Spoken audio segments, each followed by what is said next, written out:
Hey, what's up YouTube? Houston here. And for those of you just finding my YouTube channel, welcome. Please remember to hit that subscribe button and that bell. And for those of you that follows me and support me, salute. And for my faithful patrons, always a double salute.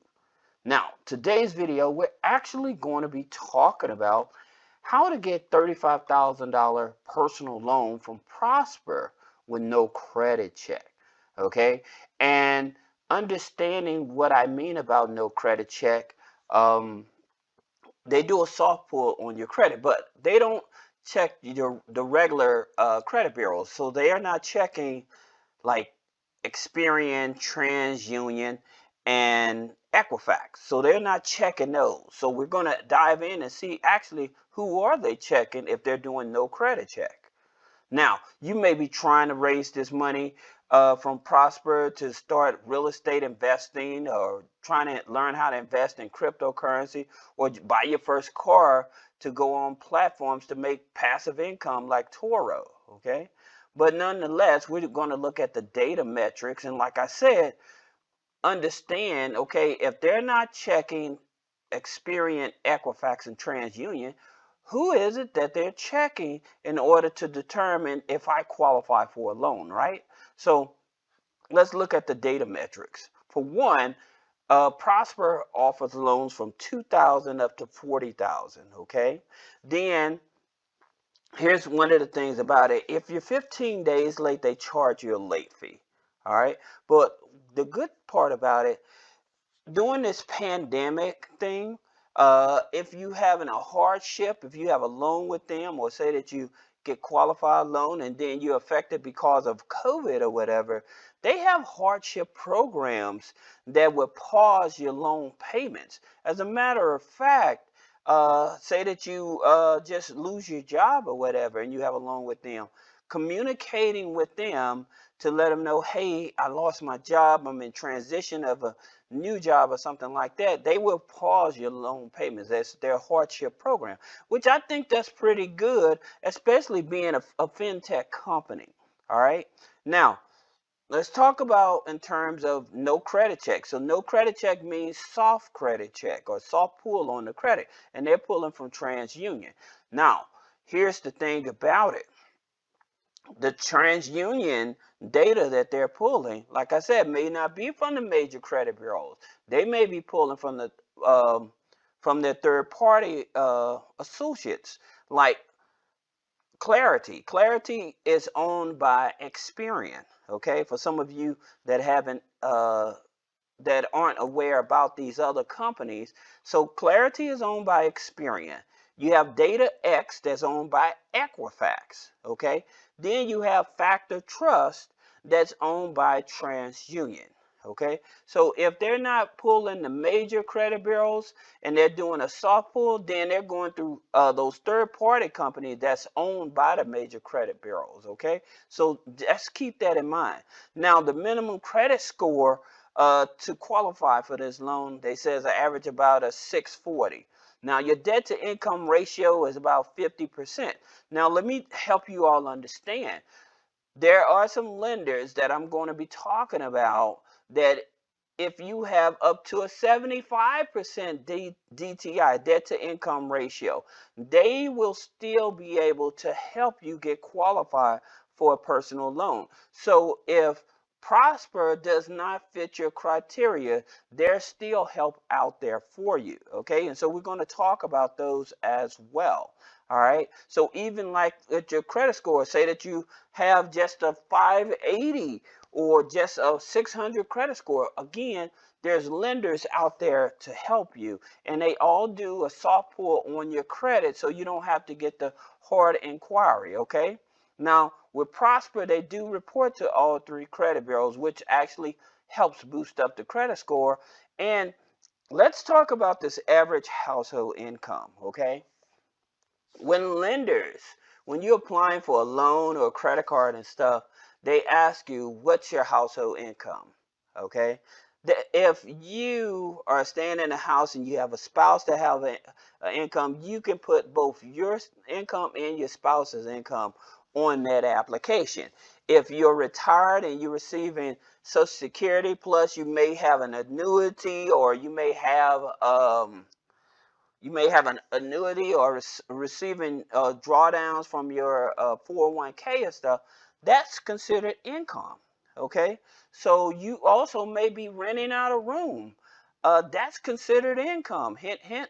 So don't think just because it's job factored, that's not the case with a lot of these fintech companies when it comes to loans these days. It's not all about the job, because you may be bringing in revenue from other places. And also, like, if you say that you're driving for like Uber, DoorDash, you may be freelancing or something like that, doing a side gig.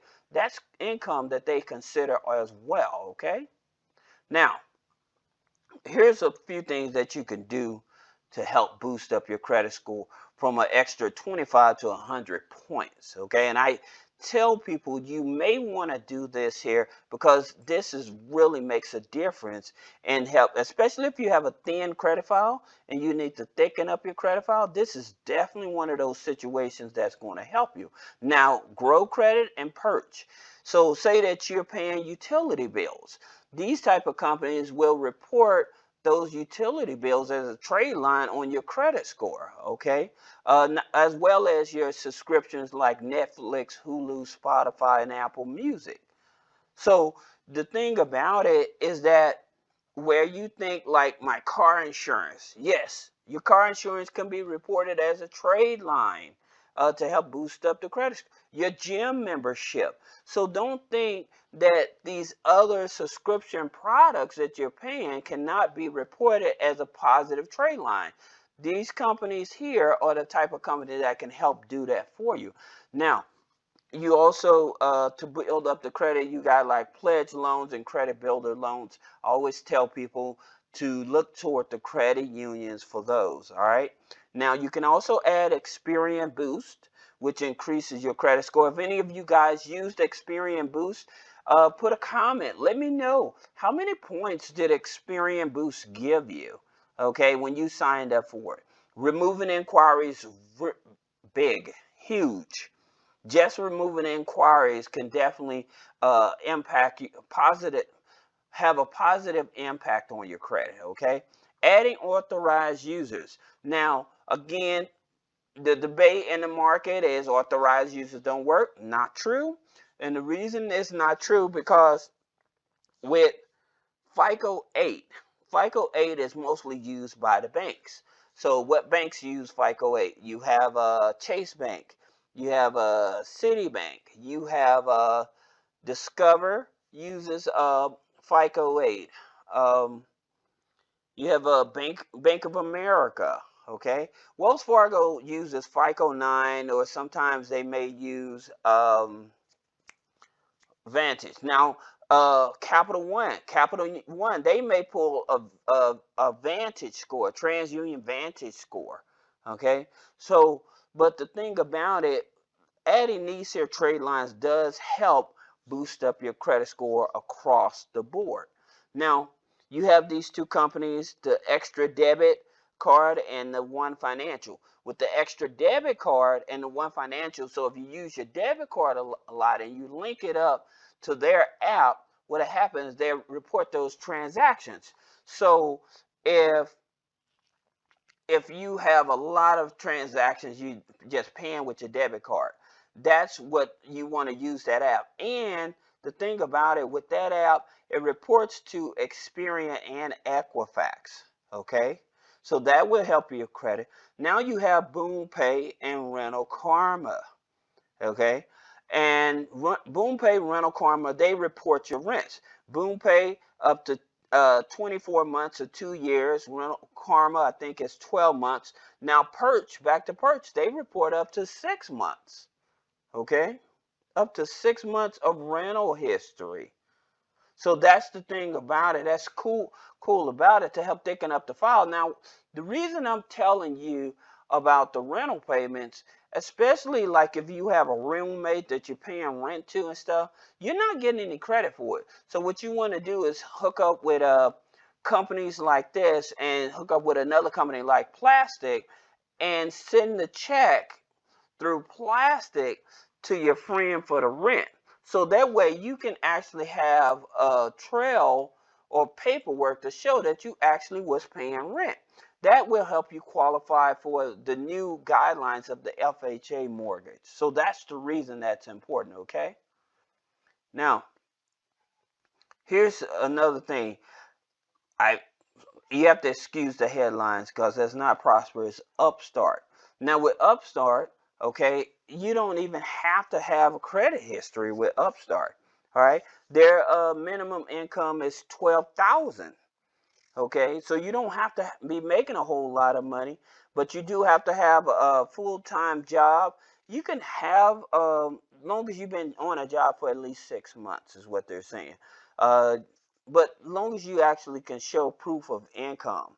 And like I said, in reference to the amount of money, their minimum annual income, that's their annual, $12,000.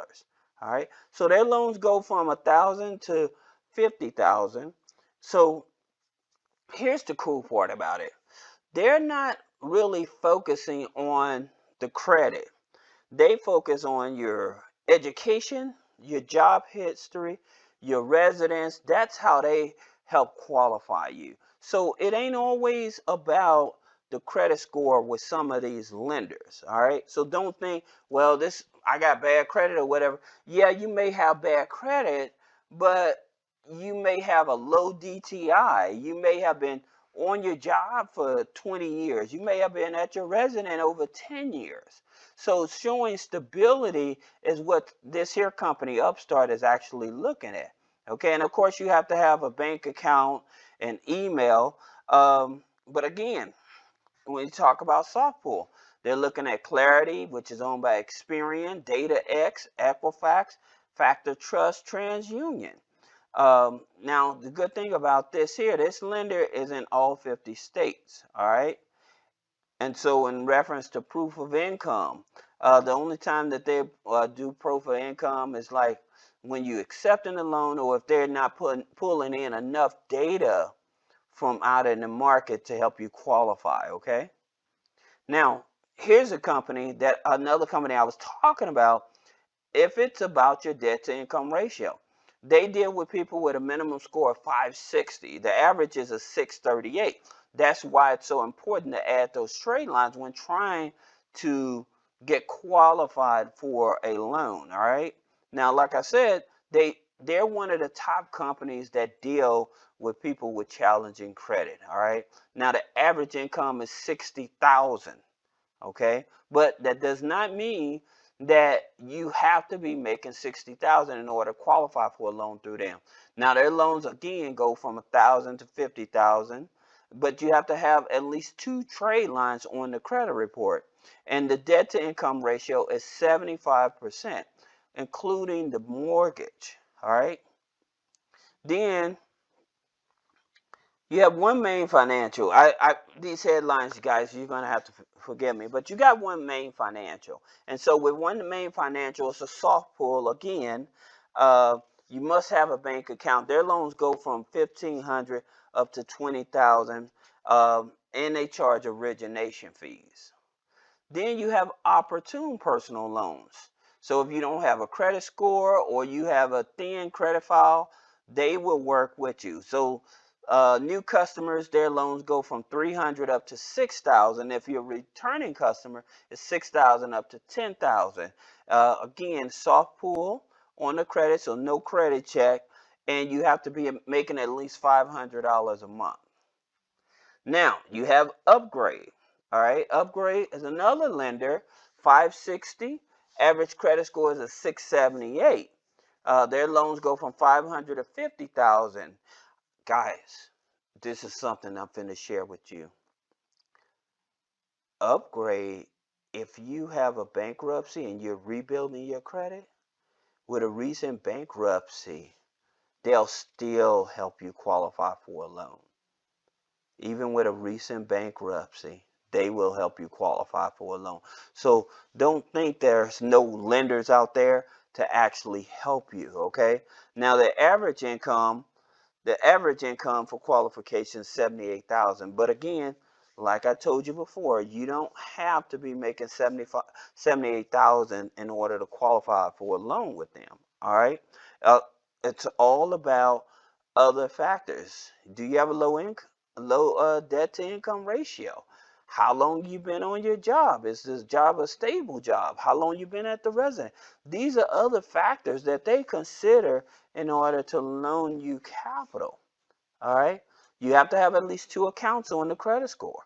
Now, the only thing about it, they're not available in Colorado or Idaho, New York, Vermont, Virginia, Wisconsin, and Wyoming. They're not available in those states, but there's other lenders that I was talking about that are available. Now, here's something I wanted to show you guys real quick in terms of explaining about FICO 8 and FICO 9. That with FICO 8, with new bank cards, with new bank credit cards, okay, with those banks, Bank of America, Chase, Citibank, Discover and stuff, they're going to pull FICO 8, okay? And so the thing about the bigger thing difference with FICO 8 and FICO 9 is that FICO 8 doesn't count the AUs, okay? The good thing about it, if you have a $100 collection bill on the FICO 8, it will not count it. FICO 9, it will not count it. But Vantage, so if you guys are using Credit Karma Vantage score, they will count it. They will count. If it's $20 on your Vantage score, that $20 collection can affect you on a Vantage score. All right. So when you're using Credit Karma and you see that you have a high credit score, you kind of have to take it with a grain of salt, because they're averaging there's a difference between 50 to 80 points. Okay. So that's the reason I tell people you have to be very careful with that. But with the FICO 9, again, you can add utility bills to the credit score. You can add rent payments to the credit score, along with authorized users to help build up the credit, okay? Now, for Testing.